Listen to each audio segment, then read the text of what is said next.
Bonjour tout le monde, moi c'est Ousmane Ndiaye, je suis sociologue de formation, manager des ressources humaines. Donc j'ai une expérience d'une dizaine d'années dans le monde professionnel. J'enseigne également depuis 6 ou 7 ans.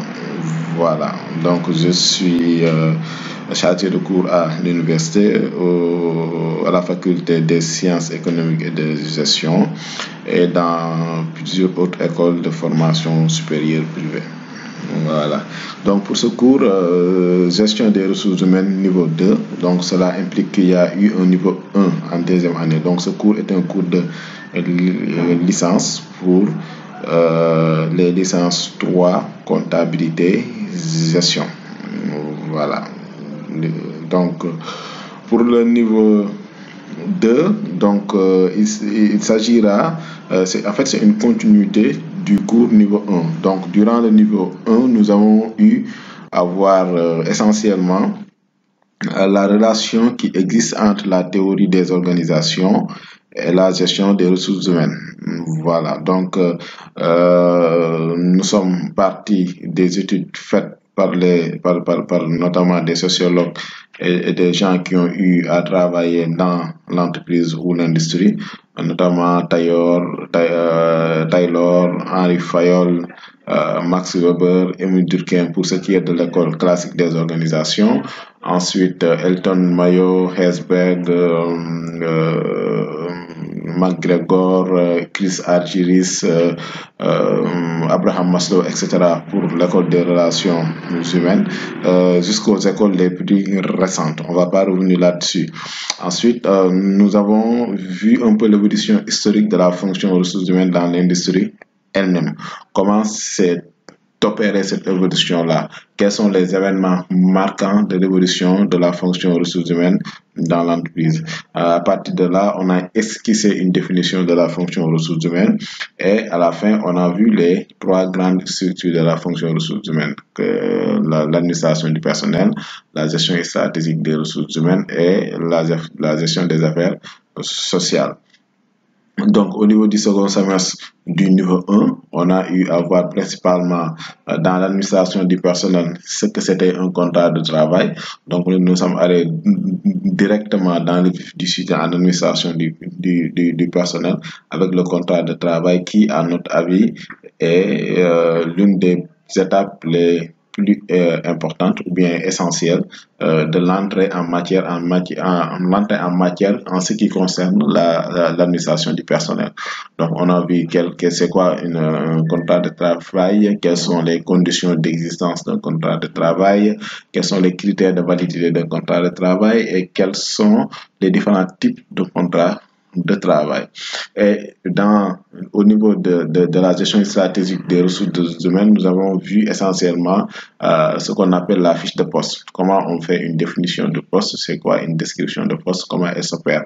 Maintenant, cette partie-là, c'est vous-même, étudiants, qui avez eu à réaliser des travaux dans ça et présenter des exposés des fiches de poste. Ensuite, nous avons profité de ça pour vous montrer comment on fait un appel à candidature, comment on répond à un appel à candidature, comment on rédige un CV, une lettre de motivation et quelles sont les questions essentielles qu'on pose lors d'un entretien. Donc, ça, c'est en résumé ce qu'on a vu durant le cours de gestion des ressources humaines niveau 1. Maintenant, on va attaquer le niveau 2 de ce cours. Alors, donc, la gestion des ressources humaines, qu'est-ce que c'est? Donc, en termes simples, on peut dire que la gestion des ressources humaines est la gestion des hommes dans les organisations. Donc, la gestion des ressources humaines s'occupe de l'humain dans l'organisation. Comment les hommes sont ainsi gérés dans l'organisation ou dans l'entreprise. Donc, c'est l'ensemble des activités en réalité qui permettent à une organisation de disposer des ressources humaines qui correspondent à ses besoins. Donc, les besoins en quantité, donc sur le plan des effectifs, et les besoins en qualité, donc sur le plan de la compétence. Alors, dans gestion des ressources humaines, nous retrouvons le verbe gérer, qui est en réalité rien d'autre que qu'effectuer des choix. Donc, gérer, c'est effectuer des choix, c'est prendre des décisions, c'est coordonner des activités. Dans quel sens? Dans le sens où financièrement, non, les hommes constituent un coût. Quand on parle de gestion des ressources humaines, on gère des hommes qui en réalité dans l'entreprise ont un coût. Les hommes, on les paye, donc ils ont un coût. Donc il faut faire de la gestion de ces coûts-là. Les hommes sont en réalité affectés à des postes de travail. Donc il y a une organisation du travail. Donc les hommes également ont des performances sociales. C'est quoi une performance sociale? On verra dans le cadre de ce cours. Ces performances sociales-là sont mesurées. C'est pourquoi on parle de gestion sur le plan financier, sur le plan technique et matériel, mais également sur le plan des performances sociales. Ensuite, on a ressources. Dans l'entreprise, il existe plusieurs types de ressources. Les ressources, elles sont d'ordre technologique, elles sont d'ordre financier, elles sont d'ordre matériel. Donc, nous, la ressource qui nous intéresse principalement, c'est la ressource humaine. Donc, c'est quoi une ressource humaine? Donc, voilà. Humaine, donc l'humain dans l'organisation. Ici, il faut peut-être comprendre que les différentes acceptions du concept de l'humain dans l'organisation.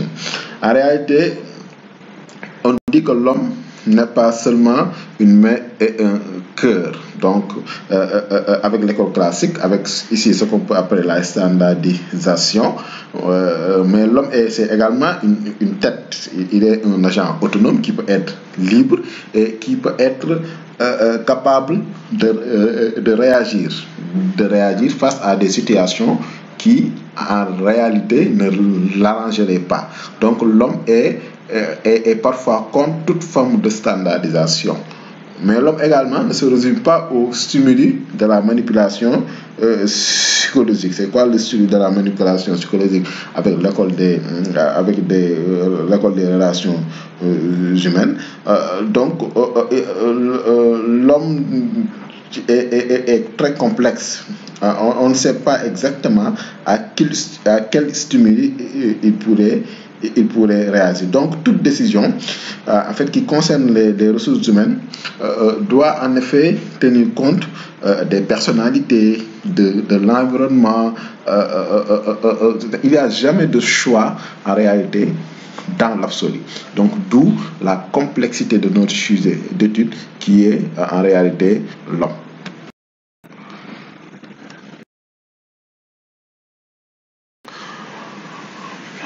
Alors, à partir de là, nous n'allons peut-être pas revenir sur l'école, toute la théorie des organisations, ou bien sur l'évolution historique de la fonction, mais la trajectoire historique et sociale, cette trajectoire-là, qui est partie de l'école classique jusqu'à l'école de la gestion par les systèmes, chaque mouvement se développe en réalité en réaction à celui qui le précède. Donc, des fois en l'intégrant plus ou moins. Donc, de ce fait, les différents mouvements forment un tout. Donc, l'utilisation peut-être de ces travaux, de l'ensemble de ces travaux, a contribué à la naissance d'une discipline qui s'occupe exclusivement du management des hommes dans l'entreprise. Et ça, depuis leur recrutement jusqu'à leur mise en retraite. Voilà. Donc, maintenant, ces différentes phases de la trajectoire historique nous conduisent à retenir la définition selon laquelle la fonction ressources humaines s'attache à définir la meilleure adéquation possible entre les emplois de l'entreprise et les ressources, donc les hommes, à travers un ensemble de structures, de programmes et d'actions.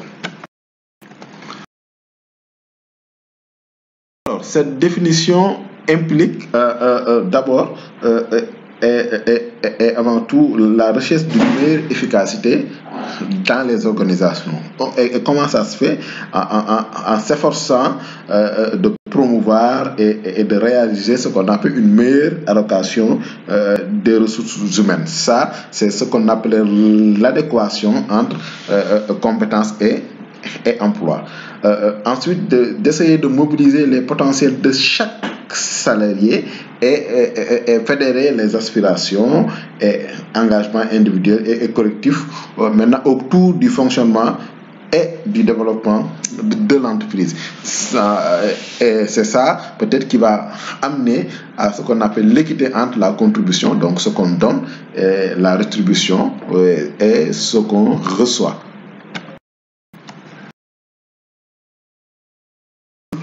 Donc, dans le cadre de ce cours, nous allons revenir un peu sur les trois grands éléments de la fonction ressources humaines ou sur les trois grandes structures que sont l'administration du personnel, la gestion des ressources humaines et la gestion des affaires sociales. Mais cette fois-ci, en insistant sur des exemples précis. Ces exemples précis, en administration du personnel, on verra de la rupture du contrat de travail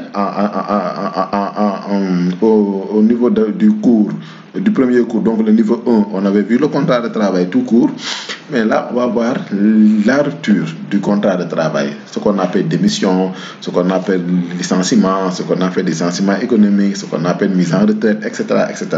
On va entrer dans le fond de la rupture d'un contrat de travail qui est, à mon avis, un élément très important. Et ensuite, on va parler de salaire, donc de rémunération tout court. Donc, c'est quoi un salaire? Quels sont les éléments d'un salaire? Quelles sont les rubriques du salaire? Comment on calcule les heures supplémentaires, etc. Comment on calcule certaines primes, comme la prime d'ancienneté, etc., etc. Voilà, on va s'intéresser à la paye, on va s'intéresser au salaire, on va s'intéresser à la rémunération. Donc, si on voit la rupture du contrat de travail et la rémunération, ça nous permet d'avoir un commentaire absolu sur un peu l'ensemble du processus de l'administration du personnel à partir de ces deux exemples. Ensuite, on va voir la gestion des ressources humaines avec deux activités principales. Le recrutement, le processus de recrutement, tout le processus, on verra que dans le processus de recrutement, on va parler de GPEC, on va parler de formation, etc., etc. Et l'évaluation. Quand on parlera également d'évaluation, on va parler de potentiel, on va parler de gestion des carrières, etc. Et enfin, on va parler de la gestion des affaires sociales. Quelles sont les différentes activités à caractère social dans l'entreprise et quelles sont les différentes institutions dont le service social aura en tout cas les institutions qui auront des interactions avec le service social comme l'IPRES, comme la Caisse de sécurité sociale, un peu comme l'IPM, etc., etc. Et on va voir comment éventuellement on va calculer toutes ces charges sociales-là.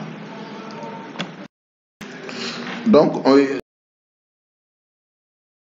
pour ce cours, de voir en fait quelles sont les activités essentielles de chacune de ces structures, administration du personnel, gestion des ressources humaines et développement social. Ensuite, les méthodes, les techniques et les outils utilisés pour en réalité aborder ces différentes activités. Donc, voici en résumé ce qu'on va essayer de voir dans le cadre de ce cours.